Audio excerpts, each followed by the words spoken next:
Good morning. Happy Monday. Hope you all had a great weekend. Glad to have you here.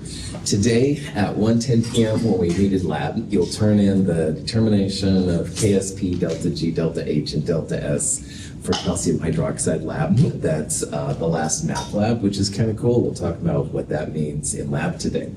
But you'll also turn in problem set number 5, which is over chapter 16. Seminar self-quiz 5 and quiz 5 will also be over chapter 16. And then we'll go next door and do the qualitative analysis of group 1 cations lab, which I a lot of times abbreviate as QA1. And this is kind of a fun lab, all right? Unlike the other labs, which have been more analysis-based, this one's basically going to be about color changes. Do you see a solid appear, yes or no? And you can kind of make a quick decision. Essentially, QA1 has silver, lead, and the mercury ion, and all of those react similarly with chloride. So you can take those, react them with chloride, isolate them from everything else that could be there, and then through a series of tests, you can tell, like, is lead there, yes or no? Is silver there, yes or no? Is the mercury 2+ ion there, yes or no? So it basically comes down to just circling the right answer, which is pretty chill, and you'll see, I hope anyway, it's kind of fun. Anyway, questions, any of that kind of stuff? Please bring your goggles today. No shorts, no open-toed shoes, stuff like that. We're going to be a little bit more careful today and also next week and stuff too for that lab. So, all right. Today, I'm going to go over the first part, which is kind of important, and then we're going to have a lot of slides which are more just informational on batteries. But this is one of the important parts we left with on Friday. We've seen different ways now to calculate delta G. For example, delta G equals minus RT times natural log of K. If you have any equilibrium constant K, you can calculate delta G. And at the time, we talked about how K greater than 1 product favored. That means your delta G will be negative. Negative delta G's mean spontaneous. Those are the reactions which will occur. On the other hand, K less than 1 reactant favored, those delta G's come out to be a positive number. So that's the way that delta G and K are related. And now in this chapter, we're seeing how the E cell value also is dependent on delta G. Now E cell, we saw if it was positive, those are the reactions that occur. So when I push down my remote control button to show my pointer there, all right, something's happening. That's because E cell has a positive value. And delta G equals minus NFE, so a positive E corresponds to a negative delta G, which is another way to imply that these are spontaneous. Likewise, if you had a reaction with a negative E cell, that negative times this negative would make your delta G positive, and those reactions would be reactant, favored, not spontaneous, all right? And then you can go directly from K to E or vice versa using this combination. I usually use this one and this one, but a lot of people like using this one as well, which is cool. Now your K has to have a redox component to it. So for example, the acids and bases we looked at, those weren't redox reactions. So Ka and Kb's, you could totally find delta G, but there wouldn't be any relationship with a K or a Kb to E cell. They're not redox reactions, stuff like that. In all of these different pieces right here, remember R is the energy R, 8.3145. The Faraday F is 96,485. Please use the 5 sig fig values when using those. Questions on any of that? Okay, and then we also left off on this on Friday, seeing how delta G is related to E, which is related to K. So if you have a product favored reaction, that means your K's are greater than 1. K is greater than 1, make delta G become a negative value when you have delta G equals minus RT natural K. And assuming it's a redox reaction, if delta G is negative, with that negative right there, the negatives cancel and E becomes positive. So that's why your E cell values, when they're positive, those are the reactions that are spontaneous, they're going to occur. So it all kind of meshes together, which is kind of cool. And then likewise, if you had a reactant favored reaction, your K would be less than 1. Natural log of a number less than 1 becomes negative. So that negative times negative makes delta G positive. All of these are just different ways of showing the different combinations. And of course, if you had a positive delta G and it was a redox, you'd end up with a negative E. So it's all coming together. Any questions? So we looked at this example on Friday, but let's do it again. It says to calculate delta G for the following reaction. And in this reaction, we have an E value, and we want to find delta G, so we'd use minus NFE. Well, E is given, F is the Faraday, 96,485, and N is the moles of electrons. And you can either look at the part that's being reduced or the part that's being oxidized. 10(2 plus can only go to 10 if it gains 2 electrons, so it's being reduced. 10(2 plus is the oxidizing agent. But for us, that means that N is 2. It takes 2 electrons to make positive 2 go to 0.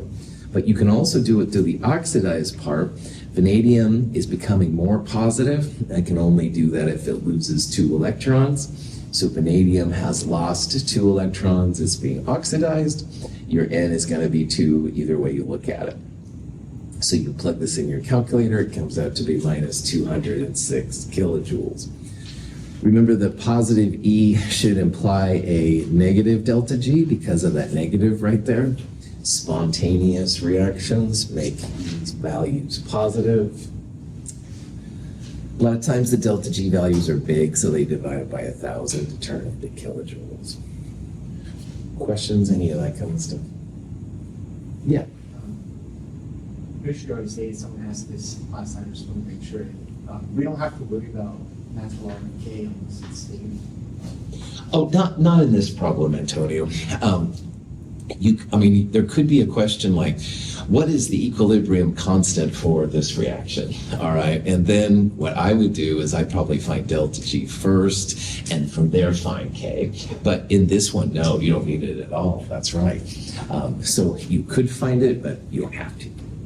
Good. Yeah, great question. Other questions? All right. Now, all of our E-cell values, our table of redox reactions and stuff like that, have been standard states. So that little 0 right there, that little degree symbol in thermodynamics, which is kind of what this is, that means 298 Kelvin, 1 mole per liter. If you have a gas, it's an atmosphere. But what if you're not at those conditions? What if you are in Antarctica, where it's really cold? Or if you're in a really hot place and it's really warm? Or you just don't have 1 mole per liter, which is very common too. Well, all of these things can be addressed by this equation. It's called the Nernst equation.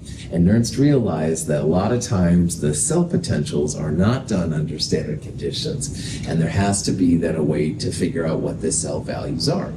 So E equals E naught minus RT over NF LNQ, which is a lot of words, but that's what the Nernst equation is all about.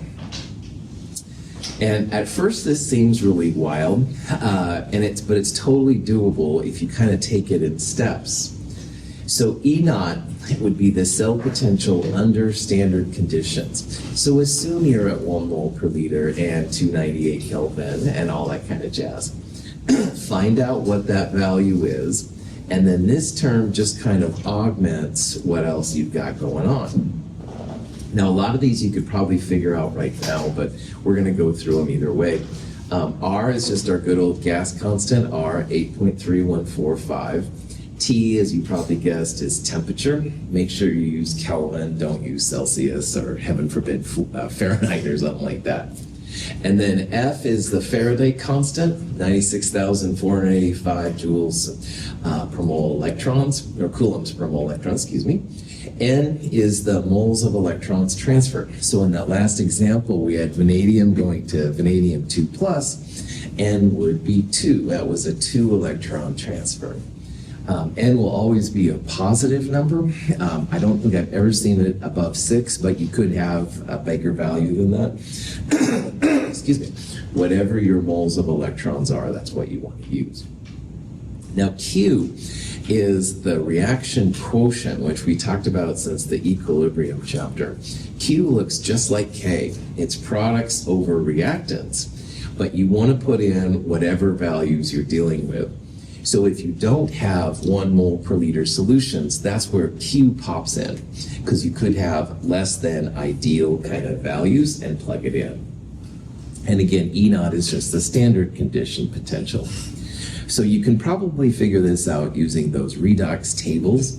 That's not too bad. But if you're at 0.1 moles per liter, or you're at, I don't know, 270 Kelvin or something weird like that, that's when this other part begins to kick in.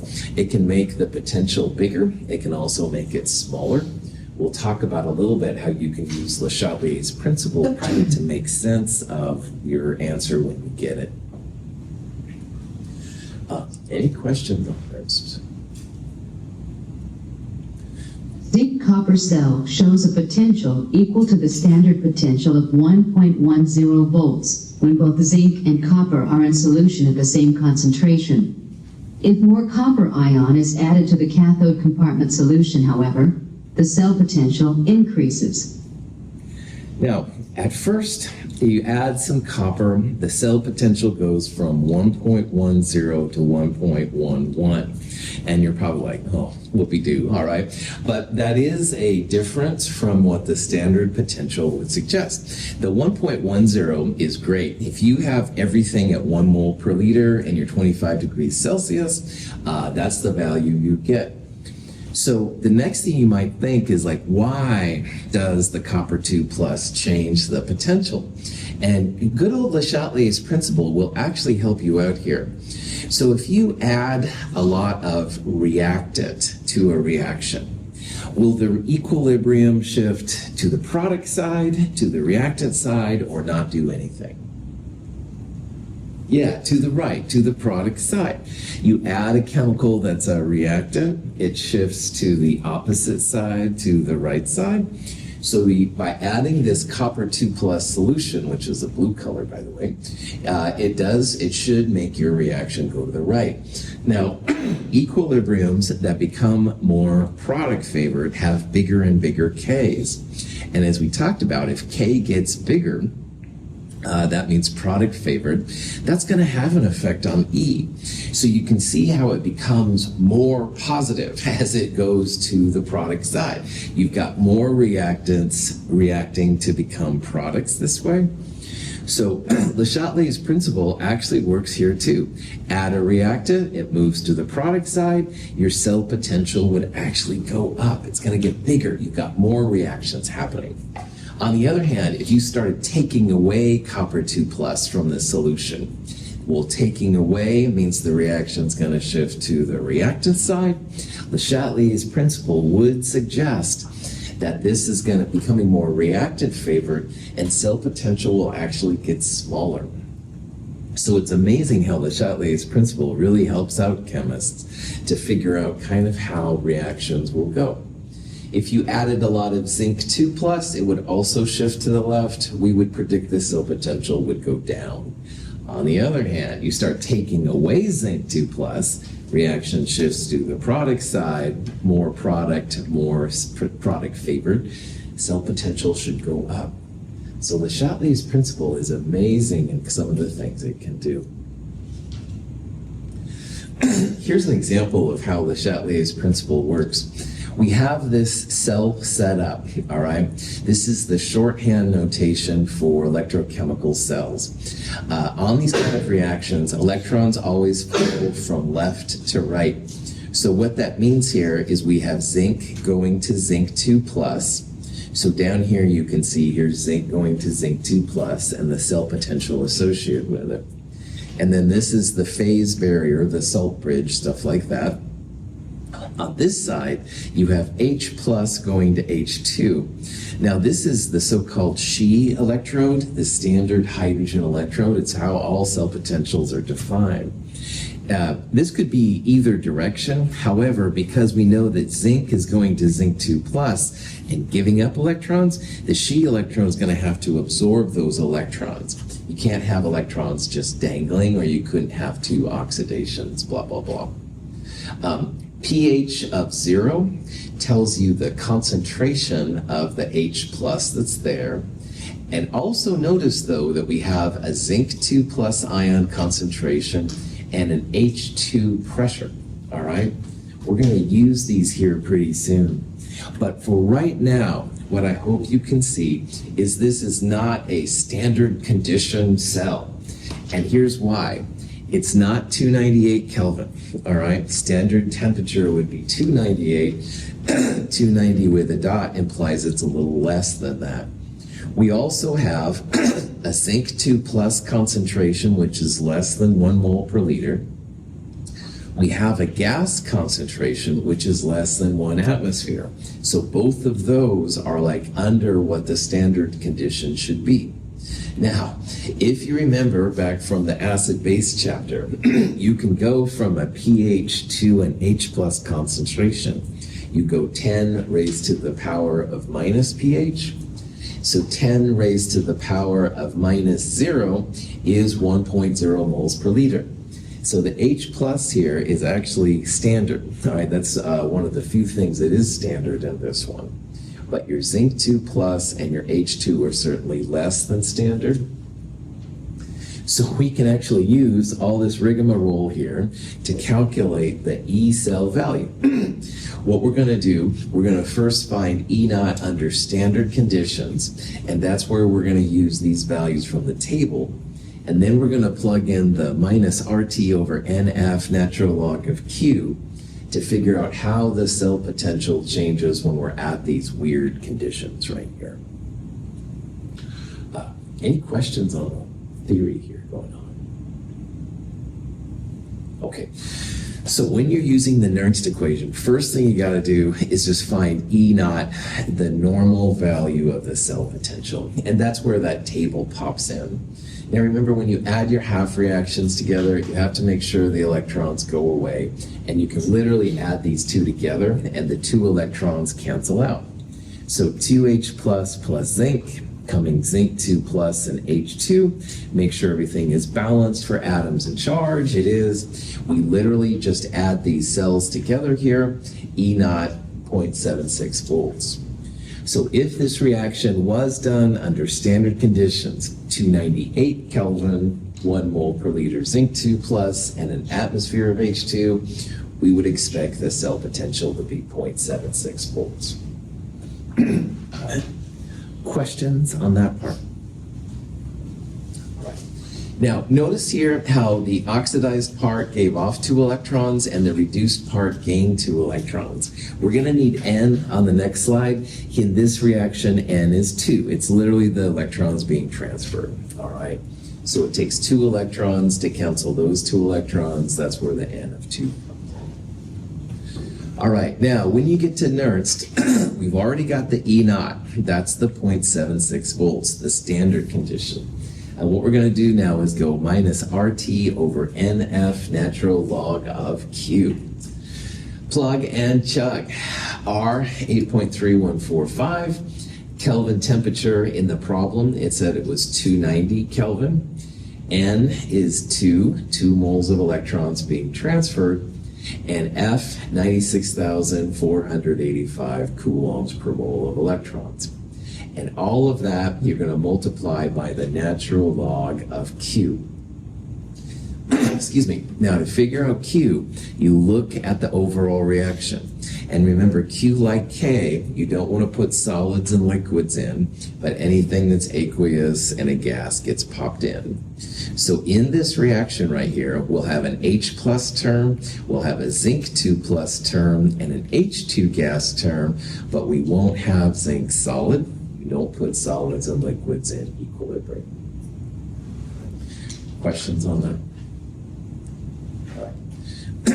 To figure out the concentration of your H plus, you'll go 10 to the power of minus pH. So 10 to the 0 is 1.0. So we really don't even have to worry about that one. So Q here is going to be zinc 2 plus times the pressure, in this case of the H2. We'll divide it by H plus squared. We won't put the zinc solid in. So here's the 0.0010, for the zinc 2 plus. We'll multiply it by the pressure of the H2 and divide it by 1.0 squared. So when you do all of this, all right, when you take the natural log of this jazz right here, you get 0.12 volts, all right? So actually, no, I'm sorry, minus RT over NF times natural log of this, you get positive 0.12 volts. And as if you had nothing else to do with your time, don't throw tomatoes at me, just make sure that you can get that number. But the important part here is that you're going to add it to the E cell value. This minus RT over NF ln Q can be positive or negative, but here it's positive. So we'll add that to positive 7.76, and we get 0.88 volts. Now, you may or may not feel like this enthusiastic student, and I completely dig it. However, if you think about this problem from Le Chatelier's principle, you can at least feel good about your answer. And here's why. H plus was 1 mole per liter. That's the standard amount, all right? But both the zinc 2 plus and the pressure of the hydrogen were lower than they would be under standard conditions. So if you think about this from Le Chatelier's principle, it's like taking away zinc 2 plus or taking away H2. And why I'm doing that, if you take away something, the reaction's going to shift more to the product side. You're going to have more products and less reactants as the reaction tries to make this more like normal conditions. And so if it goes to the right, your value of E should get bigger. So that's why this value is getting bigger, all right? You don't have standard conditions for the ion of zinc or hydrogen gas. It's trying to fill it in relative to the reactants, which are in standard conditions. That's why this thing is getting bigger. Again, if you don't feel like the student, I understand, but there is kind of a like, okay, yeah, I can see that in my world, but, you know, I need to get out more. Questions except for why I need to get out. Thank heavens. All right. Electrolysis is something that lends itself pretty well here. If you want to make a chemical, sometimes you have to start with the ions and add or subtract electrons and stuff from it to make it happen. And this is a pretty cool kind of process. So electrolysis will allow you to make, for example, silver metal from silver ions if you want, or copper metal from copper ions, or fluorine from fluoride, all kinds of different combinations. And it's not too hard to figure this out. So I want to talk about here real fast how you would find the amount of something to create using this process. And to make this happen, we're going to go back to the Faraday constant again. Now, Faraday is something that's really useful in this area, but the units here are going to help us out. The units of F are coulombs per mole of electrons. So this 96,485 says that if you can measure out that many coulombs of charge is measured in coulombs, you'll have a mole of electrons. Well, if you're making silver plus into silver, you're going to need a mole of electrons to make 1 mole of the silver ion become 1 mole of metal. So you can use that coulombs part there to help figure out how much charge you need to make, for example, silver metal. And that's kind of cool. Now, current, when it comes from an electrical source, current is basically how much charge is passing per unit time. So for example, if you had an amp, which is what the unit is of current, we're stepping into physics here a little bit, but not for very long, I promise. If you have a current I, amps, 2.12, that's 2.12 coulombs being passed per second. So depending on how powerful, if you will, your current is, you can then figure out how many coulombs you're giving to the silver, and that many moles of electrons will allow you to figure out how much silver is being made. When I was first here on campus, the price of silver was high enough that they used to do this in the lab. We had like silver nitrate that we were using in some of our labs. And if you pass electricity into the silver nitrate, the silver ions become silver metal, and you can then sell it and stuff like that. No one's done that for a while, so I guess the price isn't that high. But again, money in community college doesn't usually work together. But anyway, I'm going to show you here how this process works. We'll see how much current's going to take, how long you're going to have to wait to make it, how much you're going to get out. Let's check this out. So these kind of problems, these quantitative aspects of electrochemistry or electrolysis, they usually say you have so much time elapsed, how much are you going to make, or you want to make this much mass, how long will you have to make? Those are the two kind of problems you're going to see. So in this problem, we have the time elapsed, how long we're going to wait, how much are we going to create. So I'll show you this, and then I'll talk about how you can do the opposite just by reversing your steps here a little bit. So let's visualize this problem. We've got a silver plus solution, and we want to make silver metal. It's going to take one electron to make silver plus go to silver. So a mole of electrons are needed to turn silver plus into silver. Now, the current we're using is 1.50 amps. Now, an amp, I would just substitute in your mind coulomb per second. Don't worry about amps. That's more of a physics kind of term anyway. So if you saw 1.50 amps in your mind, think 1.50 coulombs per second.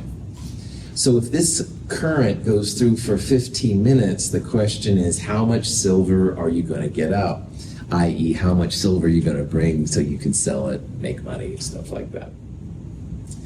So what I would do on problems like this is, first of all, turn those amps into coulombs per second. It makes your units better. Seconds can be turned into minutes, and we're letting this flow through for 15 minutes. So if you watch here, the minutes cancel, the seconds cancel. This is how many coulombs of charge are going through in that 15 minutes. And it comes out to be 1,350 coulombs. At this point, since you know how many coulombs you've got, the next step is to use the Faraday constant, because Faraday is 96,485 coulombs of charge per mole of electrons. So if we have 1,350 coulombs, and it's this many coulombs per mole of electrons, that means we've got 0.0140 moles of electrons that we're transferring over in that 15 minutes. So in the 15 minutes, at this amps, we're going to deliver 0.0140 moles of electrons. And then finally, as we talked about, it takes 1 mole of electrons to turn silver plus into silver. So that means we're going to have 0.0140 moles of silver made. And if you multiply this by the molar mass of silver on the periodic table, I think it's like 107.8 or so, 1.51 grams of silver is going to be created. So you're sitting in the lab, you got this silver solution, you want to make some silver and make some money. You've got to know the current, the amps, which are coulombs per second. Time and current makes the coulombs. Divide by Faraday to get how many moles of electrons that represents. This is a 1 mole electron transfer. That's going to equal then the moles of silver, which you can then find in grams of silver. Any questions? Here in Oregon, they use, at the Reynolds aluminum area there, they used to use Bonneville energy to turn aluminum 3+ into aluminum. Same idea. They would have had 3 moles of electrons per 1 mole of aluminum. And they would figure out how many moles and then grams of aluminum came out. So it's a real useful process. If your metal it can't be found in nature, like pure silver, usually definitely like gold or aluminum, then you can use electrolysis to make this happen. Questions? Any of this? Okay. So again, these problems will fall into one of two categories. This is one where you have the time and you want to see how much you can make, all right? And so time and the amps give you the coulombs, Faraday to mole of electrons, the ratio into grams. This is an example of a problem that asks how long will something happen, all right? Now in this problem, we know how much lead we're starting with, 454 grams. And we know that here, lead is making lead 2 plus ions, essentially. 2 electrons are being created. So the question here, how long will your battery last? So I've known people that have made their own batteries and put them in vehicles and traveled out in the desert or whatever, and more power to them. But you know, I hope they know how long batteries are going to last, because I'd be freaked out. I'd be in the middle of the Sahara Desert or something with a dead battery, but it's a personal problem of mine. Anyway, this is the opposite kind of problem. All right, in this one, we know how much we have, and we want to know how long, seconds, minutes, hours, whatever, it's going to take to make this happen. So we're kind of going to do the reverse here. We're going to take grams of lead and turn it into moles. A mole of lead will create 2 moles of electrons. Moles of electrons and the Faraday constant will get us to coulombs of charge. This is 1.50 coulombs per second. So we can use those coulombs to find initially what the time is in seconds. And then we can turn that into whatever kind of time unit we want. So what this looks like. First of all, we got to go grams to moles, definitely. All right. So 454 grams divided by the molar mass of lead, 207.2 on this periodic table. That'll tell you how many moles of lead you've got. So we have 2.19 moles of lead. And then up here, you can see that 1 mole of lead will create 2 moles of electrons. So if we multiply moles of lead by the 2 to 1 ratio, 4.38 moles of electrons is how many moles of electrons we have. And this is a cool number because the Faraday constant is coulombs per mole of electrons. So if you take that 4.38 and multiply it by F, this big number, that represents the coulombs of charge that you have in your 454 grams of lead. So in that 454 grams of lead, you have a total of 423,000 coulombs of charge. Okay, your battery is 1.50 coulombs per second. So this coulombs and the coulombs per second of the amps are going to cancel. You're going to be left with so many seconds, because seconds is charge over amps, or coulombs divided by coulombs per second. The coulombs cancel. It comes up to be 282,000 seconds. So if you divide it by 60, you get minutes. You divide it by another 60 minutes per hour, and you'll get 78.3 hours. So your battery should last 78.3 hours. If I was going in the desert, I would definitely cut that in 2 just to make sure you get back in time, but I need to get out more, like they said. So again, last problem, we knew how long it took, and we wanted to find out how much we were going to get out. In this problem, we knew how much we had, and it's basically the reverse step in order to see how long it's going to take, how long we have left. And that's how these problems roll. I would definitely, if you see amps, just turn them into coulombs per second. You don't have to worry about it. Faraday constant will certainly be important. Any questions? Okay, so let's go up to the king of the metals, gold. We want to convert gold 3 plus into gold metal. And gold metal, as you know, is definitely really worth a lot. And let's say that we have 0.0100 moles of gold 3 plus, and our current is 2.00 amps. So the question is here, how long is this going to take? Right? So going from gold 3 plus to gold, you can see we're going from 3 plus to neutral. So how many electrons is that going to take to make one gold 3 plus go to regular? Yeah, 3. All right, 3 moles of electrons per gold 3 plus will make gold. All right, 3 electron process. So this times 3 will represent the moles of electrons that we're going to need here. And a mole of electrons, 96,405 coulombs. And this thing right here is 2.00 coulombs on the bottom and seconds on the top. So if I'm doing this right in my head, this times 3 will be the moles of electrons, divided by Faraday's constant, 96,485. Then you've got, then you'll divide, by 2.00 coulombs on the bottom and seconds on the top. You'll get an answer which is initially in seconds. Looks like it's 1450. So again, if you see an amp, just think coulombs per second. So moles of gold times 3 will give you the moles of electrons. You'll multiply by the Faraday, 96,485, divide by the amps, or divide by seconds of coulombs. 1450 seconds should be the time. So,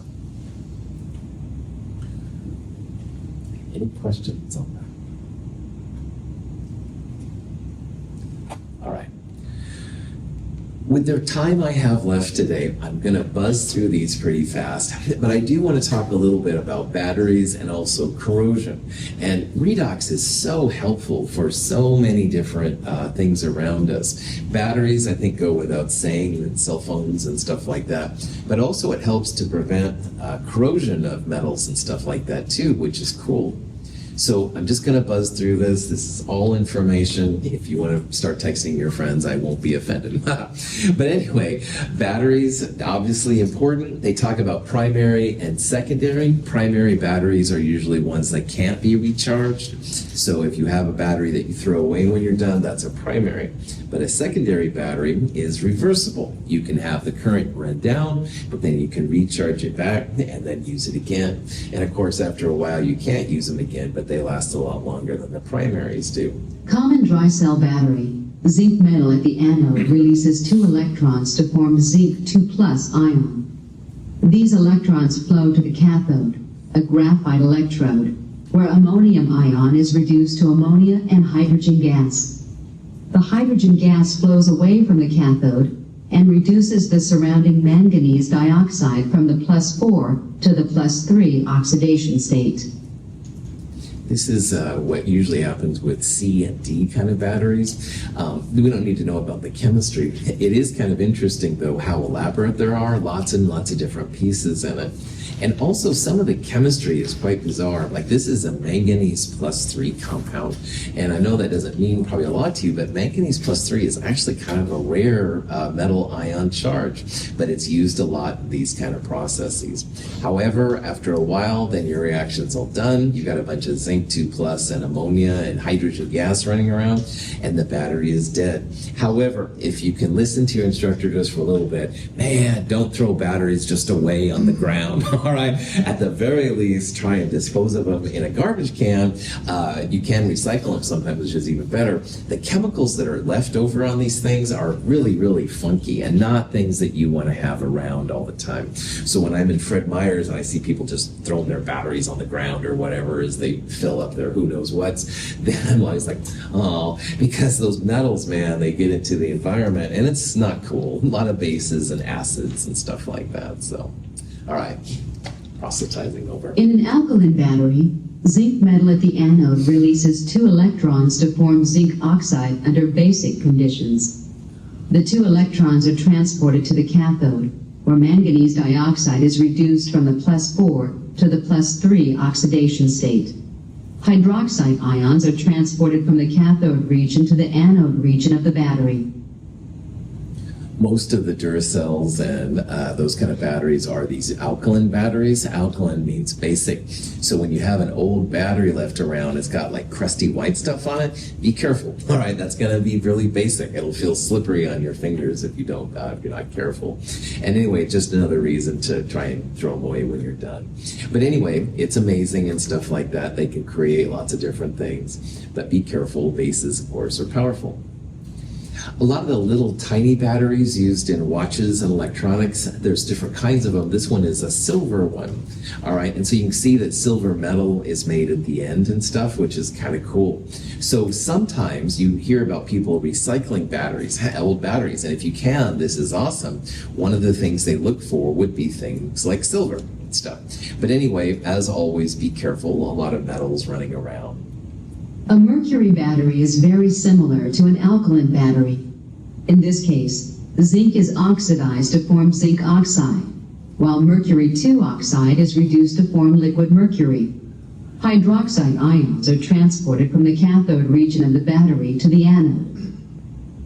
These you have to be super careful with. If you see that cool little black liquid, which by the way, we will see today in lab, I don't know, under controlled circumstances. Anyway, mercury is not a good thing to play with if you can help it. So that's why, yeah, throwing them away and stuff can be pretty good, but they're still used quite a bit. A 12-volt automobile battery is actually made of 6 cells connected in series.